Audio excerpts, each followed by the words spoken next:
If you want to know how to get some pork on your fork and make some Korean style suyuk, come with me, let me show you how. I had to make do with ingredients that I had, so this is not an authentic version.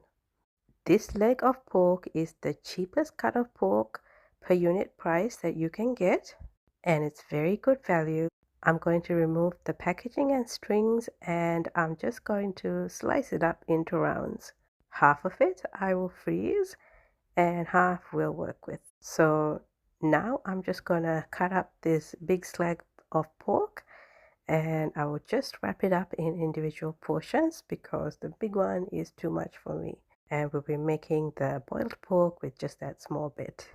So let's go. Now I've given this pork a good wash, and we just put it in this big pot. I got this pot from AliExpress, and I'll link it below if you're interested. Now onto the ingredients for our boiled pork. I use salt, MSG and sugar for the base flavors. Then for the secret ingredient, I add coffee. This really intensifies the flavor without making the pork gamey. A game changer. The aromatics I use are star anise, cloves and quite a few bay leaves. I add carom leaves, but you can use fennel or just leave it out. Please use real peppercorns. I used this cracked black pepper, which wasn't very good. I also didn't have Korean bean paste, so I swiped this from my flatmate. Say soy milk powder. I don't claim this recipe as authentic. It's so delicious and so easy to make. I've made this recipe several times since I discovered it. All I do once it's cooked is just put the pork in the fridge, and then the next day I take it out and slice it. You can even freeze some of it for later.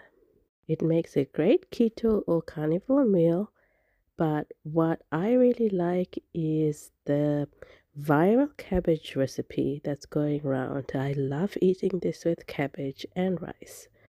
By the way, you can make this recipe in the pressure cooker if you want to make it a bit faster and you want the pork really tender, or alternatively, you can put it in the slow cooker overnight as well. It's a very adaptable recipe, and you can add whatever ingredients you want.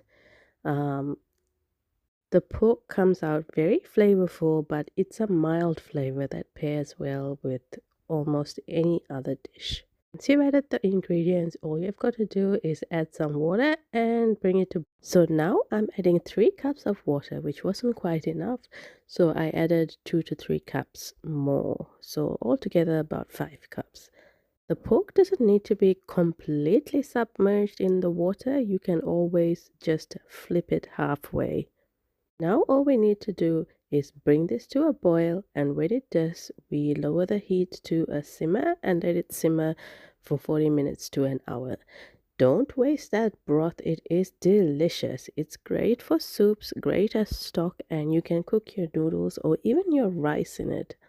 I skimmed off just the top part, and it was delicious just as a drink on its own, very peppery because I used pepper powder and not peppercorns. So if you wanted to strain off that broth after cooking, that's up to you. I definitely would not be pouring it down the drain. So here's the finished product after I've sliced the pork. Doesn't it look delicious?